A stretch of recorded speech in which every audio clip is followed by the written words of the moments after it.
Bonjour mes chers amis, l'objet de notre cours aujourd'hui est de vous montrer comment calculer et faire apparaître la pénalité de retard sur une lettre de rappel. Deuxièmement, nous allons voir comment décaler l'échéance d'une écriture de rappel. Et plus loin, nous allons voir la possibilité de comptabiliser ces pénalités et frais d'impayés en passant par la mise à jour. Et d'ailleurs, je tenterai également de vous montrer comment envoyer cette lettre par courrier électronique. Bien entendu, j'avais édité déjà un cours pareil sur la gestion des échéances, pour ceux qui ont déjà visualisé. Et dans ce cours, j'ai parlé de la présentation de l'échéancier, ensuite l'impression de cette lettre de rappel, mais nous n'avons pas parlé de ces particularités que je viens de citer. Et aujourd'hui, je vais vous exposer cela et j'espère que vous suivrez avec moi. Alors, la première des choses, c'est que vous avez enregistré vos opérations dans les journaux de vente concernés. Et c'est d'ailleurs par ça que nous allons commencer. Dans un journal vente, vous avez enregistré une opération ou des opérations de vente dont vous avez affecté déjà les modèles de règlement, c'est-à-dire les modes de paiement par client. Et à chaque client donné, vous avez affecté les modèles de règlement. Donc pour une opération donnée, la date de l'échéance est automatiquement donnée par le programme. Et ce qui vous permet d'ailleurs de présenter l'échéancier à une date donnée pour voir si vous pouvez rappeler vos clients en les envoyant ces lettres paramétrées. Alors, donc, je crois avoir une opération déjà enregistrée ici au mois d'octobre, une seule opération avec un client. Bon, voilà. Et c'est déjà quelque chose que vous pouvez faire aussi. Enregistrer une opération dans un journal, c'est simple. Donc, vous voyez, ce qui est important ici, c'est que je dois vous montrer que l'opération de vente a été faite le 7 du mois d'octobre. Mais, par le biais de l'affectation de mode de règlement que j'ai effectué à ce client sur hôtel, le programme me propose un paiement le 6 11e mois de cette année. Donc, la date de l'opération c'est le 7 et le paiement s'effectuera le 6 du mois prochain. Mais pas mois prochain parce que nous sommes au mois de novembre. Donc le 6. D'ailleurs, j'espère bien que c'est demain. Peu importe. Alors, après cela, il vous faut présenter l'échéancier pour voir les rappels, les factures qui n'ont pas encore été réglées.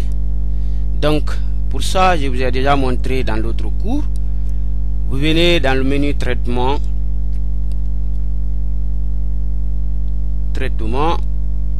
rappel, et voilà, ici c'est la catégorie client. Et si vous voulez, on peut être précis à partir d'ici, les règlements effectués par chèque ou en espèces, peu importe. Donc on va être précis par chèque, je prends par chèque. Et là, j'ai pas besoin de remplir tout ça. Et sinon, je vous ai déjà montré dans l'autre cours. Voilà, donc je clique sur OK. Et voilà, je suis devant un document qui m'affiche la liste des factures non réglées. Donc, c'est la visualisation de mes rappels. Voilà, bon, ici, on s'en fout des autres. Ce qui est important, on va cibler notre opération. C'est l'opération du 7. Donc, du 7 octobre. C'est avec ce client. Donc, là. Donc, les autres, on s'en fout. C'était même déjà... On va enlever. Voilà. Donc, à partir d'ici, je vais pointer... Donc, vous avez le mode de règlement par chèque. La date d'échéance, c'est le 6. Donc, on va commencer d'abord avec le premier point. Comment décaler l'échéance de cette écriture? Bien sûr que cette opération a eu lieu le 7. Et en principe, ce client Sonotel devait nous régler ou doit nous régler le 6 de ce mois, donc le 6 novembre 14. Et voilà la date de l'échéance ici. Le montant de la créance est 3000. Alors, mais il se peut que le client Sonotel est en difficulté de paiement. Alors, il passe par une autre négociation pour nous dire qu'il ne pourra pas payer à la date du 6, de l'accorder encore un autre temps. Eh bien, donc, qu'est-ce que vous allez faire? Bon, après négociation, vous êtes censé, si votre société accepte, vous êtes censé de décaler cette date. Donc, et comment le faire ici? C'est ce qui est important, c'est pas la partie théorique qui nous intéresse, mais concrètement, comment vous pouvez le faire ici? Parce que déjà, vous savez comment présenter ce rappel. Donc, à partir d'ici, vous avez fini de pointer. Il ne s'agit pas seulement d'une seule opération, s'il s'agit de 2, 3, mais un cas particulier, un client vous demande de l'accorder un autre temps, un temps, contrairement à la date qu'il devait régler votre créance. Donc, ici, vous allez faire le décalage. Donc, on vient ici, décaler. Donc, si vous travaillez avec la version 16, vous venez dans la partie fonction et vous décalez. À partir d'ici, cliquez sur décaler. Et voilà, décalage de la date d'échéance. Donc, au lieu de 6, si vous êtes convenu à une date précise, par exemple, au lieu que ça soit aujourd'hui, au lieu que ça soit le 6, vous êtes convenu à la date du 25. Donc 25 toujours de ce mois, peu importe, ça peut être l'autre mois, ça dépend de la situation du client et de la négociation. Donc le 25 11e mois 14. Eh bien, si le client vous propose de vous régler maintenant, pas par chèque mais en espèces, donc vous pouvez modifier en cochant modifier le mode de règlement. Donc vous pouvez modifier à partir d'ici. Si maintenant il s'engage à payer en espèces ou par autre mode de paiement, et bien là on va toujours, nous on va annuler. Donc toujours le mode de paiement sera par chèque. Bien, donc et vous avez accepté le décalage, mais vous avez fait un petit paramétrage dans la partie fichier à propos de votre société, les intérêts courus. Donc, en cas de retard de paiement, il faut frapper un taux pour que ce client supporte cette petite charge. Donc, qui est un intérêt pour vous. Alors, si vous désirez calculer bien sûr les intérêts de retard sur ce décalage, vous allez bien vouloir cocher cette partie. Donc, vous cochez ici.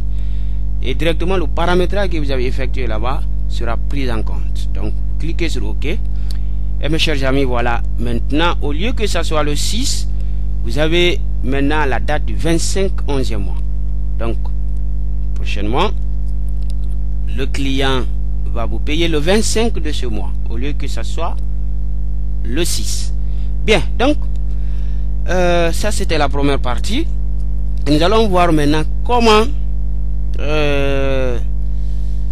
disons faire apparaître, on a fini de calculer l'intérêt, mais comment faire apparaître l'intérêt et les frais d'impayé. Donc si vous désirez bien les frais d'impayé forfaitaires affichés aussi sur le relevé, vous avez tout ceci est là. Donc vous avez les frais d'impayé. Donc vous rentrez la valeur forfaitaire de ces frais. Donc supposons on va mettre 100 par exemple. Voilà. Donc à partir d'ici, vous pouvez également envoyer cette lettre par courrier. Donc vous venez toujours là, voyez envoyer. Donc vous envoyez par message via internet.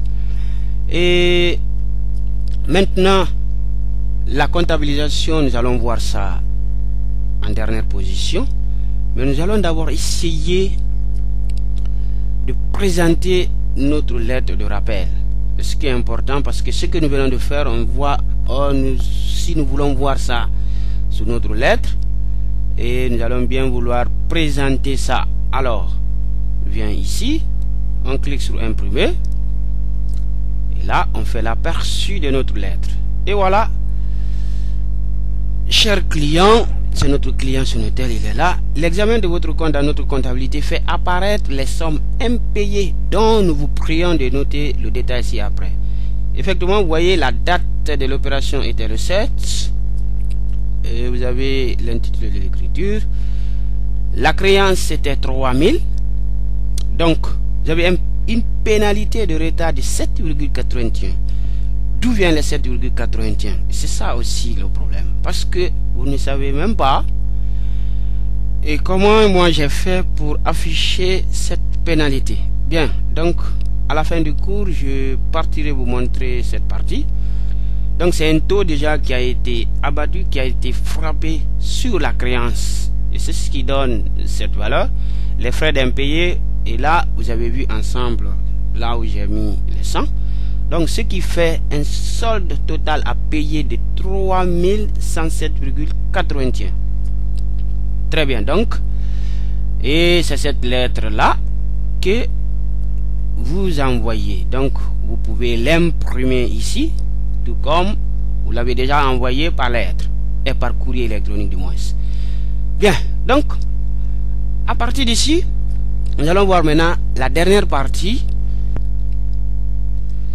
Alors, donc, lorsque le client vous paiera cette pénalité et voir les frais d'impayé que vous avez mis, j'ai fait de n'importe quoi, mais c'est que si c'est vous qui l'avez mis, bien sûr, donc les deux, vous avez les frais d'impayé et la pénalité que le client va payer, donc vous allez vouloir la comptabiliser quel que soit le montant, parce que 7,81 c'est minime.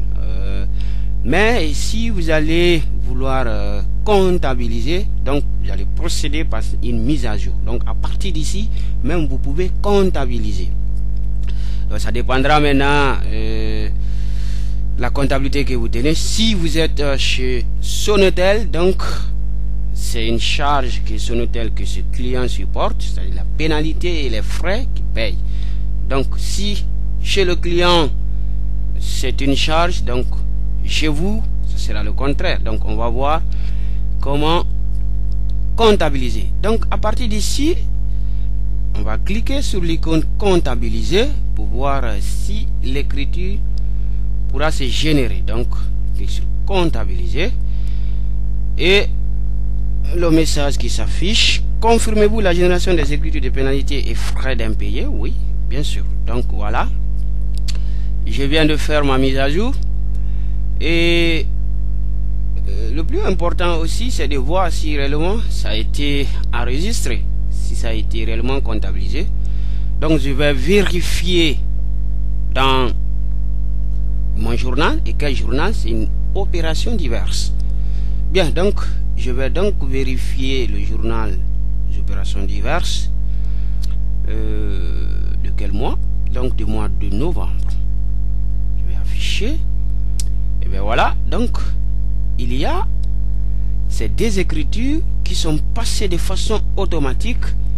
Voilà les 7,81, la pénalité de retard qu'a payé le client Sonatel et les 100, les frais d'impayés.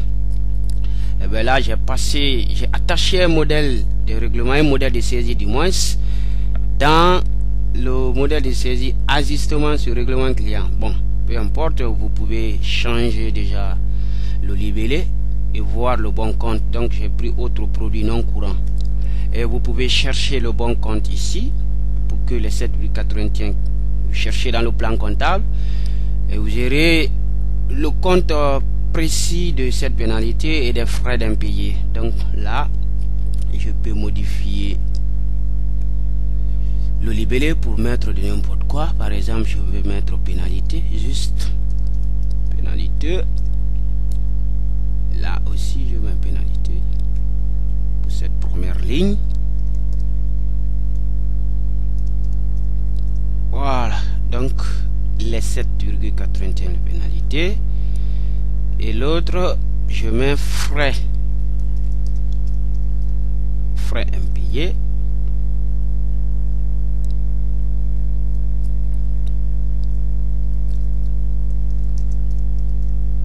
Voilà, de toutes les façons ça va apparaître dans mon bilan.